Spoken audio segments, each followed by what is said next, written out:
안녕하세요. DJ 선아입니다. 오늘의 사연 시작해 보겠습니다. 여러분은 무슨 이유로 결혼을 결심하게 되셨나요? 저는 남편을 너무 사랑해서 결혼했는데 그 후에 사이가 애틋했던 가족 인생까지 처참하게 붕괴시켰습니다. 제가 도대체 왜 그랬냐고요? 제가 그렇게 한 이유를 말씀드릴 테니까 제 이야기를 끝까지 들어주세요. 전 대한민국에 널리고 널린 30대 여성인데요. 저한테 정말 소중한 사람이 있어요. 바로 사촌동생인데요. 제 사촌동생이 고아거든요. 사촌동생이 어렸을 때 부모님이 돌아가셔서 할머니, 할아버지 손에 자랐었어요. 저랑 연령대가 비슷해서 친하게 지냈기 때문에 우리 집에도 자주 와서 함께 자랐는데요. 그래서 사촌동생이랑 자매 같고 각별한 사이였어요. 제가 30대 초반쯤에 사촌동생에게 지금의 남편을 소개받았는데요. 일단 과거로 돌아가 제가 어쩌다 사촌동생에게 남편을 소개받았는지 말씀드릴게요. 사촌동생이 그날 제 집으로 놀러와서 이런저런 이야기를 하고 있었거든요. 그러다가 사촌동생이 저한테 남자 소개를 해준다면서 이러는 거예요. 나랑 같이 일하는 회사에 대리님이 있거든? 키도 적당히 크고 생긴 것도 준수하게 생겼는데 성격도 좋고 일도 잘해. 여직원들 사이에서도 평판이 좋던데? 사촌 동생한테 갑자기 대리님 이야기는 왜 하는 거냐고 물어봤는데요. 그런데 사촌 동생이 무슨 일이 있었는지 이런 식으로 설명을 해주는 거예요. 언니랑 같이 찍은 사진을 핸드폰 잠금 화면으로 해놨는데 대리님이 그걸 보고 소개시켜달라고 했어. 나도 대리님을 좋게 보고 있어서 언니한테 소개시켜주고 싶더라. 한번 만나볼래? 그래서 저도 남편 사진을 보여달라고 했죠. 사진을 보니까 사촌동생 말대로 훈훈하게 생겼고 웃는 게 서글서글해 보여서 호감상이더라고요. 일단 만나본다고 이야기하고 사촌동생에게 연락처를 전달받았어요. 그 다음에 제가 먼저 연락을 해서 누구라고 설명하고 만나자는 약속도 잡게 된 거예요. 남편을 실제로 만나보니 실물이 더 잘생겼고 키도 크더라고요. 말도 잘 통해서 그 뒤로도 몇 번 더 만나보다가 결혼을 전제로 진지하게 사귀게 됐어요. 그러다가 이렇게 결혼까지 하게 된 건데요.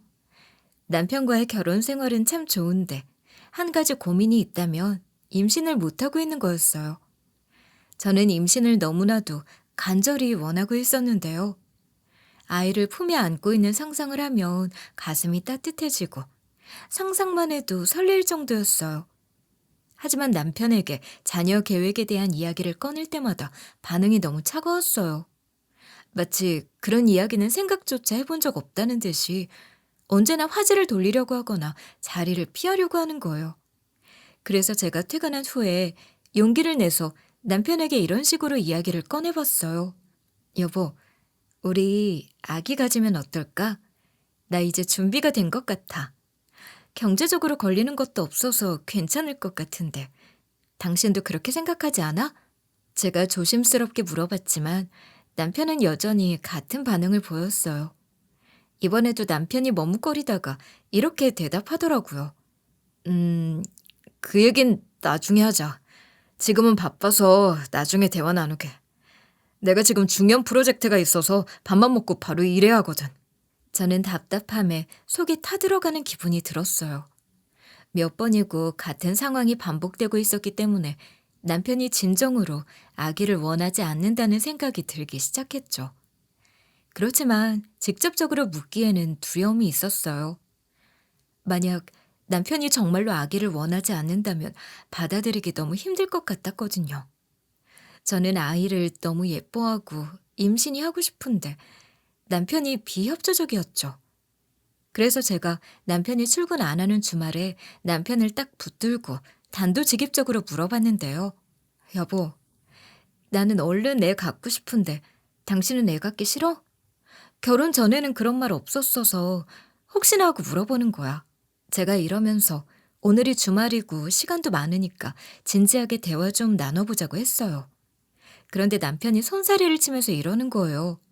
아예 안 가질 생각은 아니고 아직 준비가 안 되어 있어서 그래. 경제적으로 좀 더 준비를 한 다음에 갖고 싶어. 내가 지금 재테크를 하고 있어서 곧 있으면 지갑 사정이 확 달라질 것 같아서 그래. 그러니까 우리 좀만 더 있다가 얘기 가지자. 남편이 이러면서 약속이 있다고 급하게 나가는 거예요. 그날 남편이 남긴 말이 저를 더 혼란스럽게 만들었어요. 때가 아닌 것 같다고? 도대체 얼마나 더 기다려야 할까? 남편이 말하는 시간은 언제쯤 끝나는 걸까? 이런 생각들이 들면서 지금 하나, 나중에 하나, 모인 돈은 거기서 거기일 것 같은데 남편이 이러니까 답답한 마음이 들었죠. 하지만 남편이 기다려보자고 했으니까 일단은 알겠다고 했는데요. 그러다가 사촌동생한테 전화가 온 거예요. 전화를 받아보니까 사촌동생이 은밀하게 이런 말을 하는 거 있죠? 언니, 형부 없을 때 할 얘기가 있는데 몰래 나와줄 수 있어? 오늘은 안 되고 내일은 시간이 될 것 같은데 중요하게 할 말이 있어서 그래. 사촌동생이 다급한 목소리로 이러길래 당황스러웠죠. 그래서 제가 일단 이렇게 대꾸했었는데요. 아니, 갑자기 무슨 일이길래 그래? 급한 일이면 전화로 얘기해. 지금 이야기해도 되는데 지금 집에 나 혼자 있어. 제가 이렇게 이야기했는데 사촌동생이 지금 말할 수 없으니까 내일 시간 좀 내달래요. 그래서 제가 내일 퇴근한 후에 보자고 했거든요. 사촌동생이 급하게 전화를 끊길래 이게 무슨 일인가 싶었어요. 남편이 요 앞에 잠깐 친구 좀 보고 왔다고 들어오면서 제 얼굴을 뚫어져라 쳐다보더라고요. 제가 그때 사촌동생이 갑자기 보자고 한 말이 신경 쓰여서 멍을 때리고 있었나 봐요. 얼굴 표정이 왜 그러냐고 물어보길래 아무것도 아니라고 했죠. 그리고 다음 날이 되고 평소처럼 회사로 출근했어요. 점심 먹고 한 오후쯤에 근무를 하다가 남편에게 오늘 야근이 있어서 늦을 것 같다고 둘러댔는데요. 그 다음에 정시 퇴근을 하고 사촌동생을 만났어요. 사촌동생이랑 같이 아무 카페나 들어가서 자리를 잡고 앉았죠. 사촌동생이 너무 어두워 보이는 표정으로 고개를 푹 숙이고 있다가 간신히 이런 말을 꺼내더라고요. 언니, 내가 사실 말이야. 호주로 이민 가기 전에 말해둬야 할 것이 있어서 불렀어. 그냥 말하지 말고 가버릴까 했는데 그럼 평생 후회할 것 같아서 언니한테 말하려고. 사촌동생이 예전부터 호주로 이민 가고 싶다는 얘기를 여러 번 했었고 최근 본격적으로 준비하고 있다는 건 저도 잘 알고 있었거든요. 그런데 이민을 가기 전에 이렇게까지 심각하게 할 말이 있다니. 제가 긴장을 잔뜩 한 채 무슨 일이냐고 물어봤거든요. 그때 사촌동생 입에서 이런 말이 나오는 거예요. 사실 형부가 대학 다닐 때 사귄 여자친구가 있었대. 근데 그 여자친구가 임신한 적이 있었다는 거야. 근데 형부가 자기는 애를 극혐한다면서 애를 흘려보내라고 수술하라고 종용했대. 내가 이 이야기를 이제 알게 됐어. 내가 언니한테 사람을 잘못 소개시켜준 것 같아. 언니한테 정말 못할 짓을 했어. 너무 미안해. 사촌동생이 이러면서 닭똥 같은 눈물을 뚝뚝 흘리길래 당황스러워하고 있었죠. 그래서 제가 그걸 어떻게 알았냐고 물어봤거든요. 사촌동생이 코를 훌쩍이면서 이렇게 설명해 주더라고요. 지금 회사에 소문이 쫙 났어. 어떤 사람이 회사 팩스로 이상한 걸 보내서 봤는데 형부 전 여친이 앙심을 품고 보낸 거였대. 거기에 형부가 과거에 어떤 식으로 애를 흘려보내라고 공갈을 했는지 자세하게 적혀 있었어. 그 말을 들으니까 며칠 전 남편이 한 말이 생각났어요. 남편이 지금 다니는 회사에 이런 식으로 불평불만을 털어놓았거든요. 나 아무래도 이직을 해야 할 것 같아. 지금 회사 더 이상 못 다니겠어. 직장 동료들도 너무 지긋지긋하고 일도 전부 다 엉터리로 해서 견디기 힘들어. 그전까지는 군말 없이 잘 다녀놓고 갑자기 불평불만을 하니 의아했어요. 저는 회사 때려치고 백수 되는 게 아니라 환승이직을 하는 거면 괜찮다고 생각했기 때문에 남편에게 이렇게 이야기했었죠. 갑자기 회사에서 무슨 일이 있었어?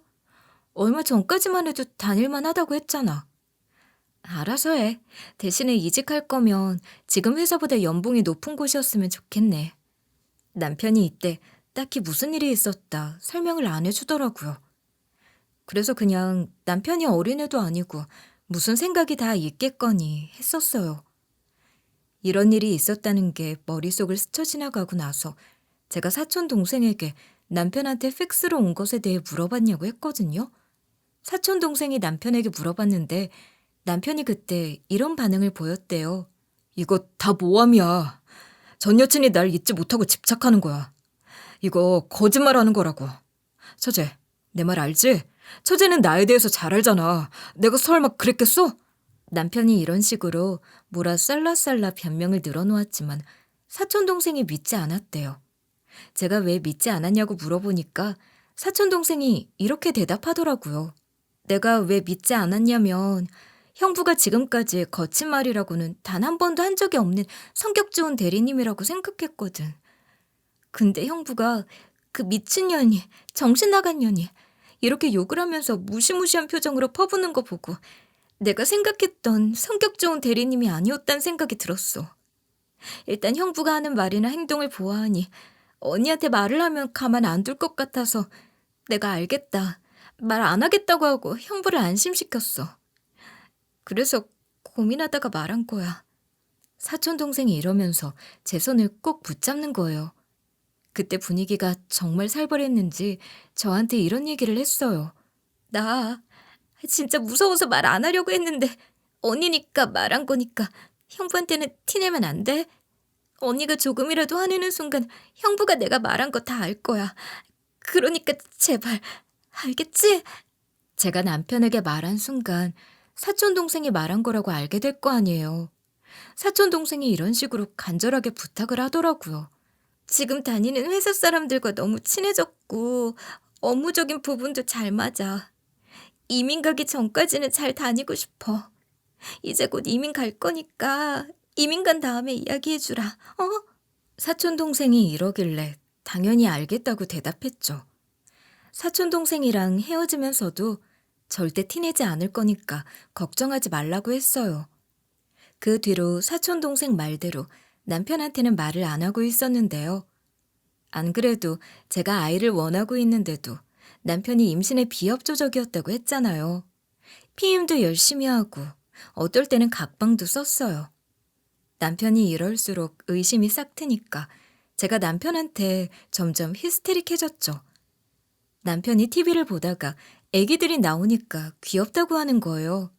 그래서 제가 이런 식으로 신경질을 내고 말았어요. 우리 애는 더 귀여울 건데 누구 때문에 애도 못 갖고 있네. 그래놓고 TV에 나오는 남의 애는 귀엽다는 게 말이 되나? 갑자기 제가 이러니까 남편 눈이 커지더라고요. 전 그러거나 말거나 자리에서 일어나서 문을 쾅 닫고 들어갔는데요. 남편이 당황스러운 얼굴로 쫓아온 거예요. 제가 왜 따라왔냐고 물어보니까 남편이 어쩔 줄 몰라 하면서 이랬죠. 당신 갑자기 왜 그래? 요즘 따라 당신 이상해진 것 같아. 왜 이렇게 예민해진 것 같지? 이렇게 갑자기 화내지 말고 무슨 일 있으면 말을 좀 해줘. 남편이 이러는 모습을 보니 더 열이 뻗치더라고요. 그래서 제가 숨도 쉬지 않고 이런 식으로 따지고 말았죠. 혹시 당신 딩크족이야? 딩크족인 거 밝히지 않고 결혼하는 게 어딨어? 아이 갖기 싫고 이런 거 결혼 전에 밝혀야 하는 거 알고 있지?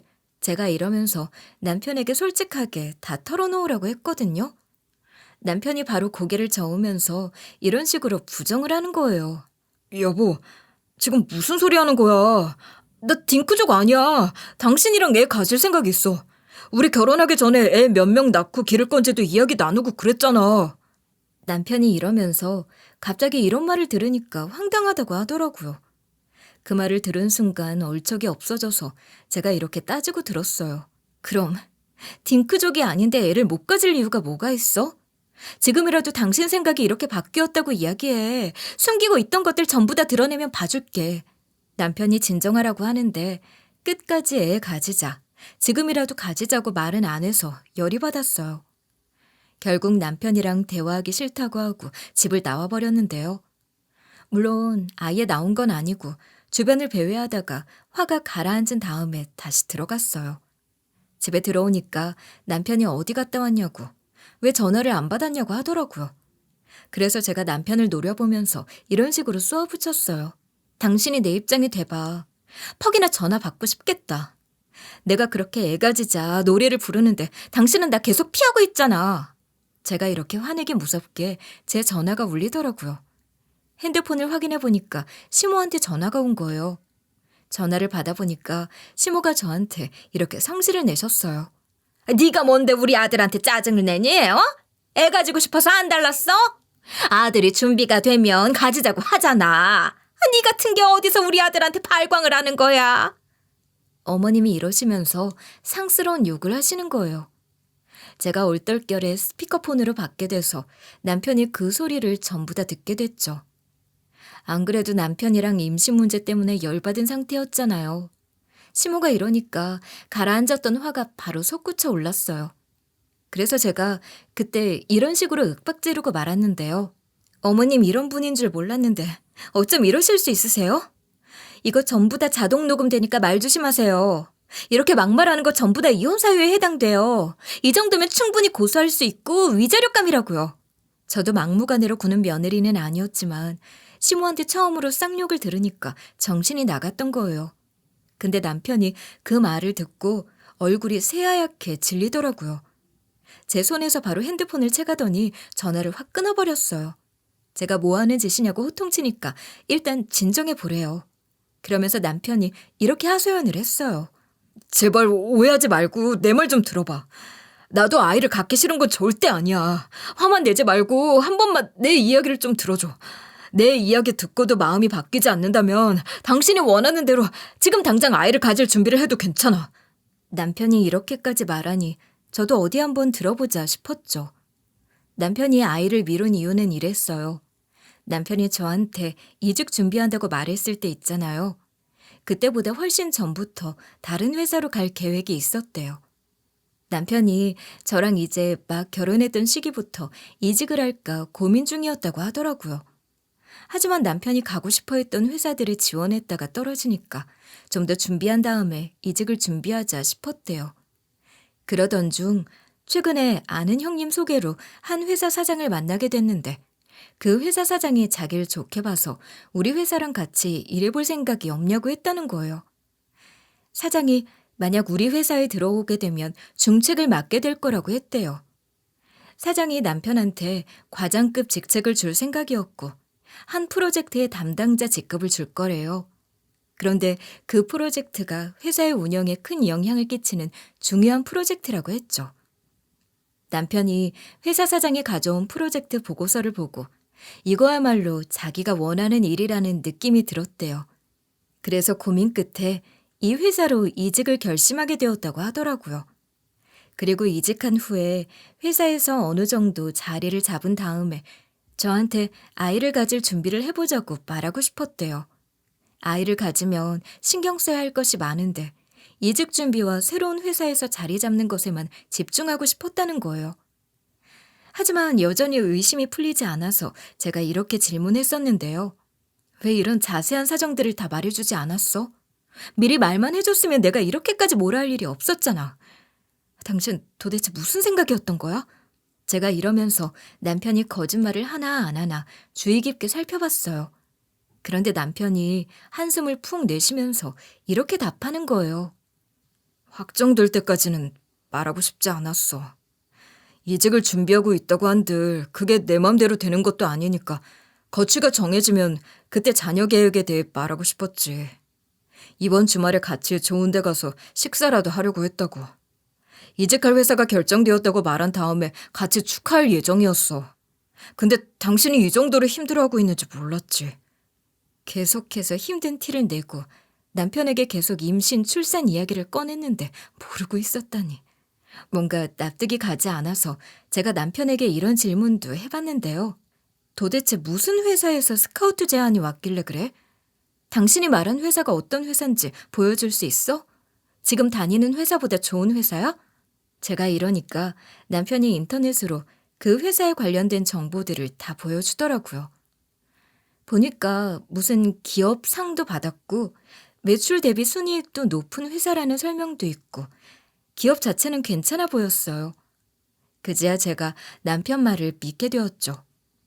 너 남편이 저처럼 자녀 계획에 진지하다는 사실을 알고 마음이 조금 누그러졌지만 그렇다고 완전히 풀어진 것도 아니었어요. 전 여친 사이에서 아이를 가졌는데 포기했던 건 그럼 왜 그런 거냐고 묻고 싶은 마음이 굴뚝 같았지만 사촌 동생이 이민 가기 전까지는 말하지 않기로 했기 때문에 꾹 참고 물어보지 않았는데요. 이직 자체는 거짓말 같지 않았지만 이직을 하는 이유에는 단순히 지금 다니는 회사의 불만인 것 외에도 전 여친과의 일도 영향이 크지 않을까 의구심이 들었죠. 뭔가 찝찝한 기분이 들었지만 일단 남편에게는 이렇게 이야기했어요. 알겠어. 어쨌든 이직한 거 축하해. 안 그래도 당신 이직하고 싶어 했는데 잘 된 거 아니야? 당신 말대로 거기 들어가면 임신 준비하기에도 좋겠네. 제가 이런 식으로 말하고 나서 무표정한 얼굴로 있었거든요. 그런데 남편이 제가 하는 말을 듣고 환하게 웃으면서 이러는 거예요. 그럼 어디 분위기 좋은 곳에 가서 외식이라도 할까? 내가 예약하려고 한 곳이 있거든? 거기 추천받은 곳인데 당신이랑 가면 좋을 것 같아. 남편이 이렇게 물어봤는데 남편의 전 여친 문제가 마음에 걸려있는 상태잖아요. 남편이랑 같이 외식할 기분이 아니라서 제가 이런 식으로 대충 거절했는데요. 피곤하니까 나중에 외식하러 가자. 한동안 회사 일이 바빠서 외식하기 어려울 것 같아. 일단 오늘은 나 먼저 잘게. 당신도 너무 늦지 않게 자. 제가 이러고 나서 방 안으로 들어가 버렸거든요. 슬쩍 뒤를 돌아보니까 남편이 여전히 뭔가 석연찮은 태도인 저를 보고 똥 마려운 강아지처럼 쩔쩔매더라고요.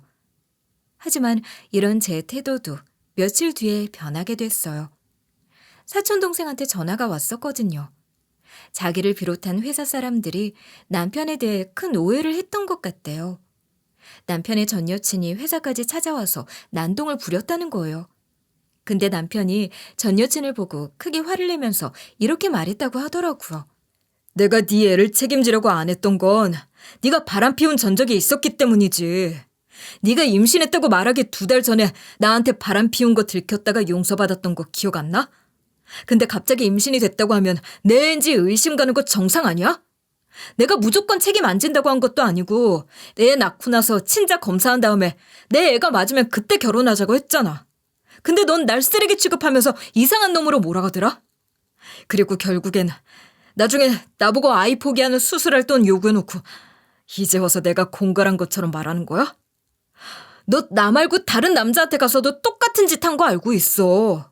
그 남자 집까지 쫓아가면서 저 사람이 애기 흘려보내라고 했다고 난동 부렸다가 주거침입죄로 경찰서 갔다며? 남편이 이러니까 그 전 여친이 남편이 하는 말을 듣고 굉장히 당황스러워하면서 그걸 어떻게 알았냐고 했대요. 그때 남편이 씩씩대면서 이런 식으로 소리를 질렀다고 해요. 내 지인한테 들어서 다 알고 있었지. 네가 바람난 상대가 내 지인의 친구였는데 그 소식이 내 귀에 흘러들어오지 않을 거라고 생각했어?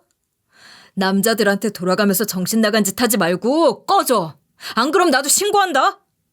남편이 이렇게 단호하게 나오자 그 여자가 도망을 갔대요.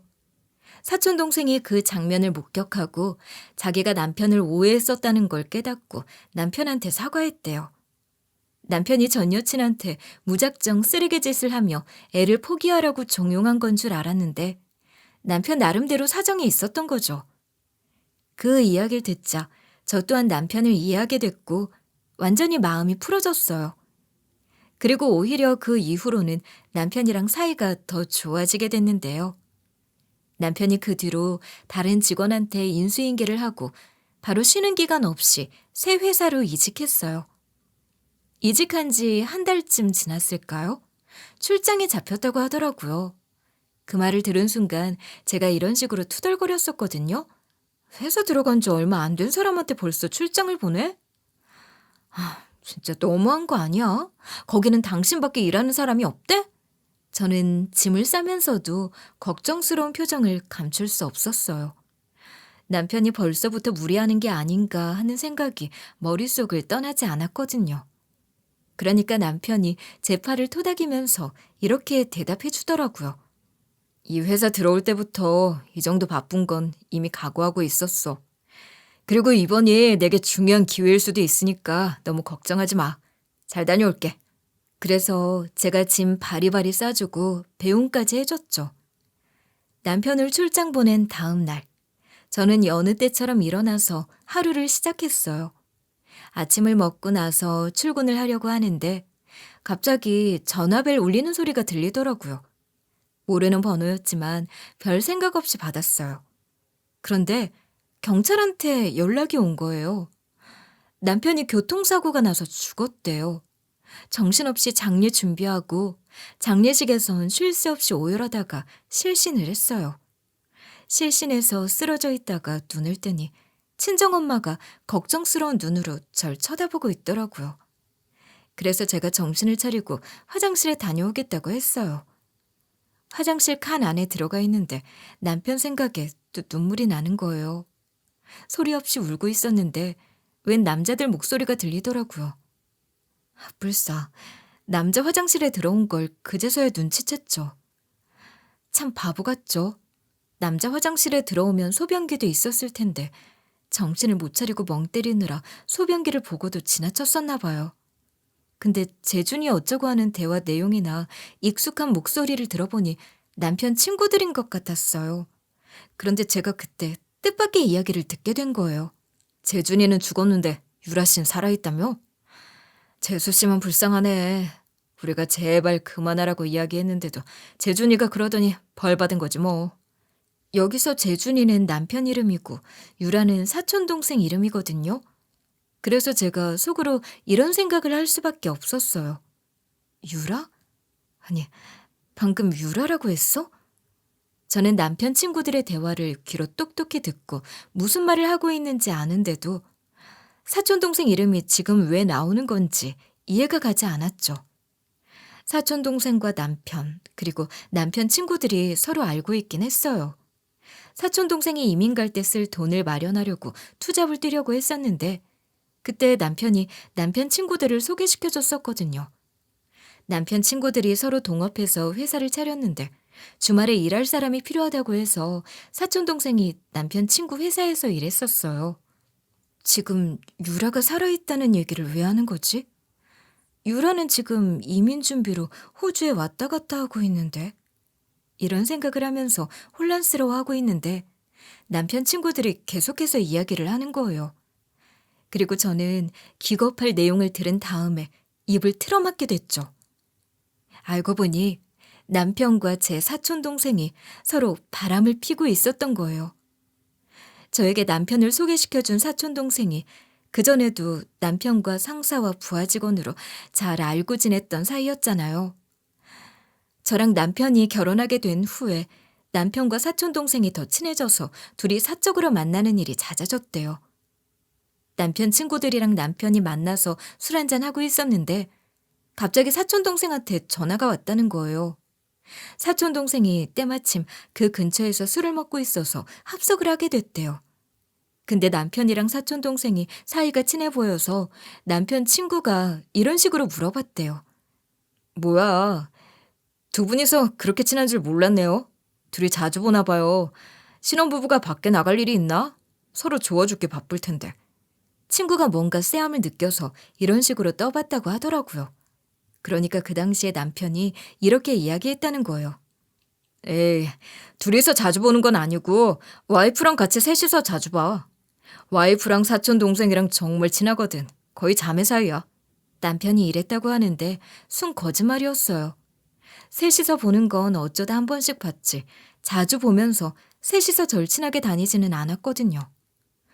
둘이 저 몰래 만나고 있었으면서 남편 친구들 앞이라고 구라를 친 거예요. 그 말을 들은 순간 울컥하면서 이런 생각들이 들었죠. 아니, 이럴 거면 지네 둘이 결혼을 하든가. 왜 사람 인생을 망쳐? 그런데 남편이랑 사촌동생이 술에 취해서 하는 짓을 보니까 이상한 낌새가 느껴졌나 봐요. 그래서 남편 친구들이 둘이 평범한 사이는 아니라는 사실을 눈치채고 있었다는 거예요.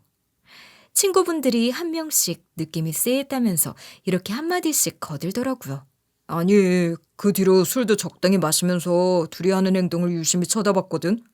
그러니까 그때 술 마실 때도 합석하는 게 이상하더라니까. 친구가 이러면서 둘이 테이블 아래로 꼼지락거리다가 아닌 척하는 것도 봤대요. 그리고 다른 친구는 이런 이야기도 해주는 거 있죠. 그래, 우리 보고는 재수 씨랑 셋이서 본다고 거짓말해놓고 어디 놀러 갔다 이야기하는데 전부 다 연인들이 갈 만한 곳만 갔어. 놀이공원에 글램핑에 심지어 해외여행까지. 그걸 전부 다 셋이서 갔다니까 너무 수상스러운 거 있지? 남편 친구들이 하는 말을 들어보니 남편한테 그러면 안 된다고 말도 해봤대요. 그렇게 해서 알아들을 놈들이면 불륜을 저질렀겠어요. 아까까지만 해도 울고 있었던 전 어떤 힘이 났는지 민망함을 무릅쓰고 바로 화장실 칸 문을 열어젖혔는데요. 제가 거기서 남편 친구들에게 다 들었다고 하니까 남편 친구들이 깜짝 놀랐죠. 저를 보자마자 입을 떡 벌린 채로 경악을 하더니 친구 중 한 명이 이러는 거예요. 재수 씨가 어떻게 남자 화장실에 거기 계속 있었던 거예요? 저희가 하는 얘기 전부 다 들으셨어요? 아니, 저희가 숨기려고 한 건 아니고요. 친구 중 한 명이 이러고 나서 다른 친구를 쳐다보더라고요. 마치 어쩌면 좋냐는 눈빛을 나누더니 다른 친구가 이런 변명을 늘어놓았어요. 사람이 있었어? 난 아무도 없는 줄 알았는데. 재수 씨, 그게요. 저희가 말하고 싶어도 신증만 있으니까 나중에 입장이 난감해질까 봐 그랬어요. 나중에 물증이 생기면 말하려고 했어요. 어차피 다 알게 된 사실 빨리 말하라고 다그쳤어요. 그러니까 남편 친구들이 말해줬는데 둘이 불륜이고 여행도 자주 다녔다고 하더라고요. 사실 남편이 저한테 출장 간다고 거짓말치고 사촌동생이랑 놀러 갔다가 같이 탔던 버스가 사고 나는 바람에 버스에 타고 있던 사람들 대부분이 응급실로 실려갔대요. 남편은 물론 사촌동생까지 병원 응급실로 실려갔던 거예요. 하지만 남편이 그 자리에서 즉사했기 때문에 바로 시신이 인도된 거래요. 남편이 저 세상 갔다는 소식에 정신이 팔려서 사촌동생도 같은 장소에 있었다는 걸 모르게 된 거죠. 그리고 이민 얘기도 해줬거든요. 사촌동생이 저한테 제 남편 이간질을 했었더라고요. 과거 전 여친 이야기를 하면서 울 남편이 애를 싫어한다, 애 가질 생각이 없다는 말을 흘린 거래요. 이게 또 임신 문제로 이혼 소송을 걸 수 없는 게 애를 가지지 않는 게 가치관의 문제잖아요. 전에 애를 가지자는 말이 나왔어도 가치관은 변할 수 있기 때문에 이것만으로도 이혼 소송 걸고 위자료 받고 그런 게 없대요. 그래서 제가 협의 이혼하자고 하면 둘이 호주 가서 살 거라고 했다는 거예요. 그런데 중간에 약간 일이 틀어져서 저한테는 나중에 애 낳을 생각이라고 둘러대고 조금 더 뒤에 이혼하기로 계획을 바꿨다는 말을 했대요.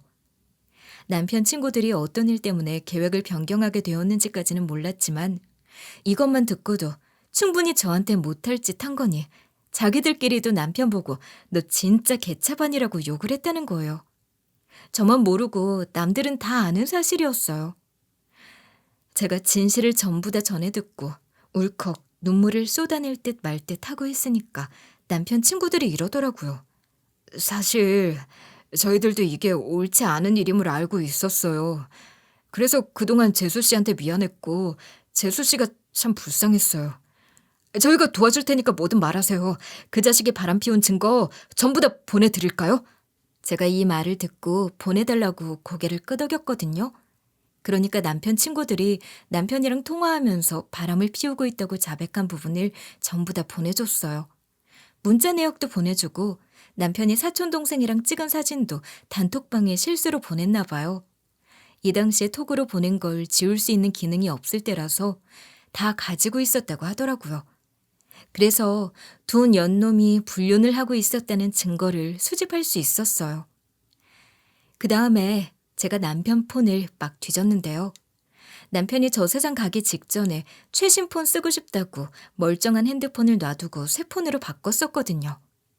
남편의 새 폰은 당연히 사고가 날 때 부서졌어요. 근데 폰을 바꾸면서 이전 폰을 싹 다 초기화했는지 뭐가 없더라고요. 그래서 제가 남편 폰을 포렌식하려고 업체를 알아봤어요. 포렌식 업체에서는 가져온다고 해서 복구가 다 가능한 건 아니지만 남편 폰은 초기화된 이후에 사용한 흔적이 없어 보이니 복구될 가능성이 높다고 하대요. 그래서 돈 주고 바로 복원해버렸죠. 그리고 복원한 내역을 보게 되면서 남편이랑 사촌 동생이 왜 중간에 계획을 틀고 저한테 애를 나중에 낳자는 식으로 둘러댔는지 알게 됐어요. 남편이 사촌동생이랑 전화한 걸 들어봤는데 제가 남편한테 히스테릭을 부린 그날 있잖아요. 시모한테 전화가 온 그날. 그때 제가 이혼 소송한다. 이거 전부 다 자동 녹음된다는 소리를 해서 심장이 덜컥했다는 거예요. 고부 갈등도 이혼 소송 걸 때 인정되는 사유인 건 사실이지만 그때 제가 흥분해 있는 상태다 보니 조금 과장해서 말한 부분도 있었거든요. 근데 도둑이 제발 저린다고 남편이 아차 싶었던 거죠. 이혼 소송 없이 저랑 깔끔하게 이혼한 다음에 이민 가서 사촌동생이랑 살 생각이었는데 시모 때문에 이혼 소송 당해봐요. 일이 아주 복잡해질 것 같았겠죠. 그래서 일단 나중에라도 애를 가질 생각이 있다고 둘러대고 이직 이야기를 꺼낸 거예요. 이직한다는 것 자체는 거짓말이 아니었거든요. 남편도 사촌동생처럼 호주에 갈 돈을 저 몰래 모으고 있었으니 좀 더 연봉이 높은 곳으로 이직한 거래요. 그 말을 들은 순간 얼척이 없었죠. 전 그것만 믿고 남편이랑 사이가 좋아졌는데 저한테 소송 안 당하려고 아주 애를 썼더라고요. 게다가 시모가 갑자기 저한테 막말한 것도 왜 그랬는지 궁금해서 시모랑 남편이 나눈 전화 내용도 들어봤어요. 녹음된 통화 내용을 재생하니까 남편이 이렇게 말하기 시작하는 거예요. 엄마, 요즘 나 와이프 때문에 힘들어 죽겠어. 진짜로. 와이프가 계속해서 나한테 짜증내고 소리 지를 때마다 정말 미쳐버릴 것 같아. 내가 무슨 말을 하든 아무리 다독여주려고 해도 소용이 없어. 계속해서 트집 잡고 막말하고 집안일도 엉망이고 더 이상 못 견딜 것 같아. 남편이 이런 식으로 말하면서 시모한테 제 뒷담을 심하게 했더라고요. 제가 히스테릭을 부리긴 했지만 제가 한 행동보다 더 과장되고 과격하게 이야기한 거예요. 입에 담을 수 없는 말까지 해서 여긴 쓸 수 없었지만 시모가 이렇게까지 화를 낼 정도였어요. 뭐라고? 며느리가 그런 말을 했다고? 그걸 전부 다 받아주면 어떻게 하니? 네가 너무 물러서 그래. 미련하게 굴지 말어라. 네가 그렇게 다 받아주면 너만 힘들어. 안 되겠다. 며느리한테 전화 좀 해야겠다. 며느리 그것을 정신 차리게 해줘야겠어. 그래서 어머님이 저한테 심한 말씀을 하신 거였어요. 저라도 제 아들이 그런 취급을 당하고 있으면 폭발할 것 같더라고요. 아무튼 그렇게 모든 사실을 알게 된 후에 제가 포렌식한 전화 내역과 문자 내역 그리고 남편 친구들한테 받은 모든 증거들을 다 정리해 놨어요. 전화나 문자 기록을 속기사를 통해 문서화해 놨는데요. 사촌동생이 입원해 있는 병원으로 향하는 길, 제 머릿속은 온통 분노와 배신감으로 가득 차 있었어요. 남편과 사촌동생의 불륜 사실을 알게 된 순간부터 전 절대로 용서할 수 없다는 생각밖에 들지 않았죠. 특히 어린 시절부터 친자매처럼 지내왔던 사촌동생이 저를 배신했다는 사실은 더더욱 견딜 수 없었어요. 병원에 도착하자 저는 그 복도에서 멈춰서 잠시 숨을 고르고 손에 쥔 서류를 다시 한번 확인해 봤는데요. 그 안에는 사촌동생과 남편이 주고받은 메시지, 함께 찍은 사진, 그리고 그동안 만났던 날짜와 장소를 기록한 증거들이 들어있었어요. 그 서류들을 보고 있으니까 다시금 분노가 치밀어 오르더라고요. 사촌동생이 입원한 병실 앞에 도착했을 때 저는 문을 벌컥 열고 들어갔죠.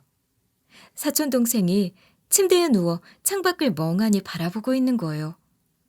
사촌동생의 몸 상태는 누가 봐도 엉망이었지만 사촌동생 얼굴에 서류를 던져줬죠.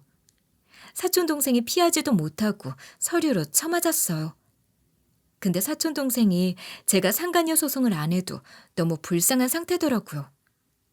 왜냐하면 사촌동생이 그 버스 사고에서 목숨은 부지했지만 반신불구가 됐거든요.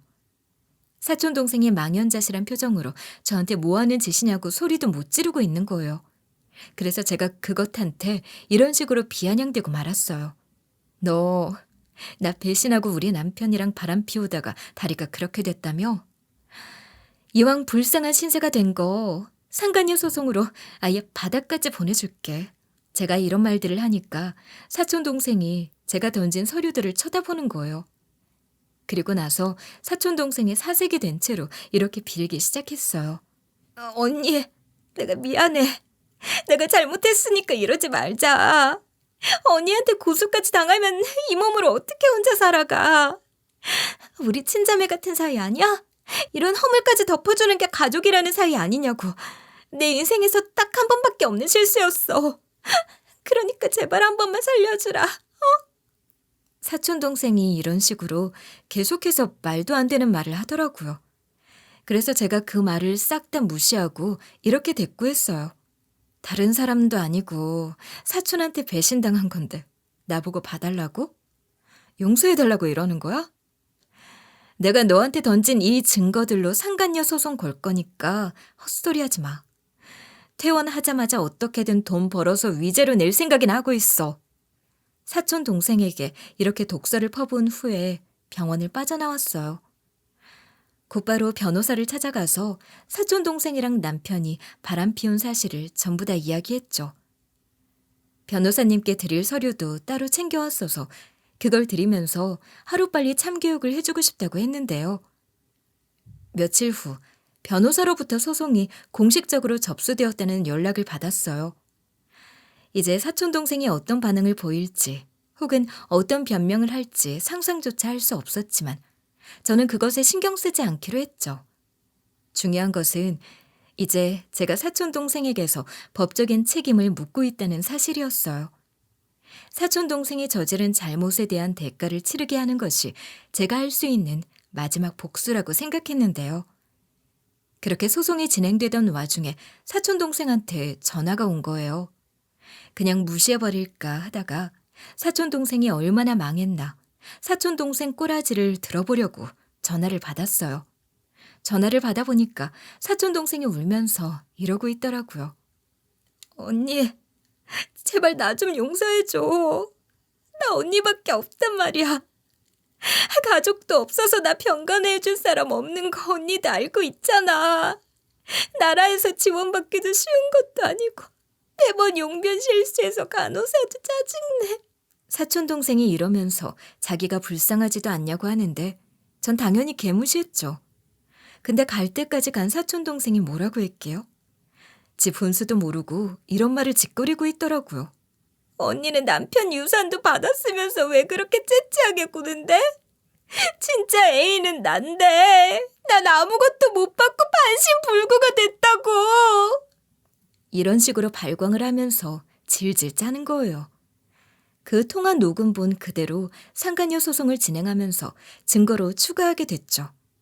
그래서 제가 상간녀 소송에서 승소해서 위자료를 두둑하게 받게 됐어요. 이렇게 재판 결과가 난 뒤에 사촌동생이 정신을 차렸나 봐요. 현실 파악을 했는지 저한테 또 전화가 온 거예요. 전화를 받아보니까 사촌동생이 이렇게 사정하고 앉아있더라고요. 언니, 제발 병원으로 와주면 안 될까? 얼굴 보면서 이야기하자. 언니한테 진짜 할 말이 많아서 그래. 한 번만 와주면 돼. 사촌동생이 이러길래 제가 바로 비웃어줬죠. 그런 다음에 제가 이런 식으로 일침을 날린 것 같아요. 내가 왜 가야 하는데? 네가 그렇게 미안하면 우리 집까지 기어와. 어디서 나 배신하고 바람 피워놓고 뻔뻔하게 오라가라야? 제가 이렇게 호통을 치고 나서 전화를 끊는다고 했거든요. 그러니까 사촌동생이 잠깐만이라고 소리를 친 뒤에 이러더라고요. 내가 어떻게 언니 집에 기어갈 수 있겠어. 언니도 내 몸 상태 알고 있잖아. 아무리 그래도 사촌동생인데 이러지 말자. 내가 진짜 미안해. 이러면서 가짜 않게도 대성통곡을 하고 있더라고요. 그래서 제가 바로 이렇게 짜증을 내고 말았는데요. 내가 네 엄마도 아닌데 나한테 징징거리지 말고 위자료나 내. 내가 네 우는 소리 들으려고 전화기 붙들고 있는 줄 알아? 이게 말하는 거 들어주니까 정도를 모르고 있네? 제가 이러면서 네 같은 걸 사촌 동생이라고 챙겨줬던 게 너무 후회가 된다고 했거든요. 그러자 사촌 동생이 코 훌쩍이는 소리를 내면서 이러는 거예요. 내가 잘할게. 동생답게 언니 잘 모실 거니까 한 번만 기회를 줘. 나 이제 반신불구돼서 어디 취직하기도 쉽지 않아. 가진 거라고는 호주 이민 가려고 모아둔 돈뿐인데 병원비도 계속 나가고 생활비도 나가잖아. 불쌍하게 생각해서 봐주면 안 돼? 위자료 말이야. 나중에 갚으면 안 될까? 이런 식으로 구질구질하게 굴길래 뭔 소리 하는 거냐고 따졌어요. 사촌동생이 기어들어가는 목소리로 뭐라 하길래 제가 바로 말을 끊어내고 이렇게 이야기했죠. 그건 네 사정이고 내 할 바 아니야. 이제 네 전화 받아주는 거 이게 마지막일걸? 앞으로 너랑 연락할 일 없을 테니까 그렇게 알고 있어. 그렇게 전화를 끊은 다음에 저 혼자 살면서 회사를 다니고 있었는데요. 근데 사촌동생이 계속해서 위자료를 내지 않더라고요. 그래서 제가 변호사를 찾아가서 이렇게 이야기를 해봤죠. 사촌동생이 제 남편이랑 바람을 피웠는데 이렇게 계속해서 위자료를 안 내고 버티고 있으면 제가 어떻게 해야 할까요? 그냥 놔둘 수는 없잖아요. 그동안 제가 겪은 고통을 생각하면 이대로 넘어가고 싶지 않아요. 제가 법적으로 어떤 조치를 취하고 싶다고 하니까 변호사가 제 말을 조용히 들으며 고개를 끄덕였어요. 그리고 나서 차분하게 이런 대답을 주시는 거예요. 돈을 안 내고 버티고 있으면 강제 집행을 신청할 수 있습니다. 강제 집행이란 채무자가 자발적으로 돈을 지급하지 않을 경우 법원에서 채무자의 재산을 압류하고 이를 경매에 붙여 그 돈으로 채무를 갚게 만드는 겁니다. 원하시면 그렇게 해드릴 수 있는데 진행해 드릴까요? 그래서 제가 강제 집행하려면 어떻게 해야 하냐고 물어봤거든요. 그니까 변호사가 이렇게 설명을 해주더라고요. 강제 집행 신청을 위해서는 우선 법원에 강제 집행 신청서를 제출해야 합니다. 이 신청서에는 채무자의 재산 목록과 해당 재산을 압류하려는 이유가 포함되어야 합니다. 그런 다음에 법원이 이를 승인하면 채무자의 재산을 압류하고 경매에 붙이게 됩니다. 이후 경매를 통해 나온 돈으로 위자료를 받을 수 있게 되죠. 그래서 제가 곧바로 그렇게 해달라고 말씀드렸고 그 뒤로 강제 집행이 진행됐어요. 그 와중에 사촌 동생에게서 계속 전화가 왔지만 계속 다 무시하고 받지 않았는데요.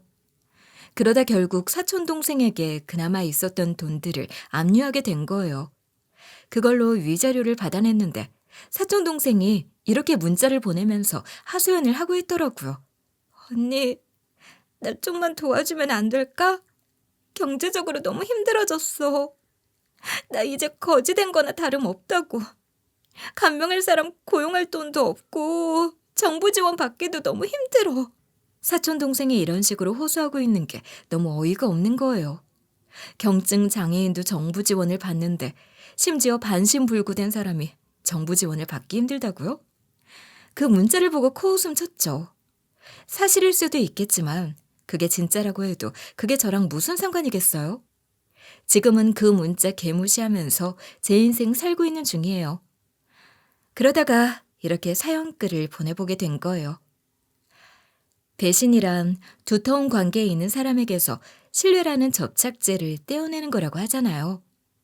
남편이 신뢰라는 접착제를 떼어내버리면서 사촌동생과의 관계까지 산산조각 낸 덕분에 제가 전부 다 되갚아줬어요. 이 신뢰라는 접착제가 한번 떨어지면 잘 안 붙는 것 같아요. 그러니까 여러분도 누군가가 신뢰라는 접착제를 떼어내버린다면 저처럼 가차없이 복수해버리시길 바랄게요.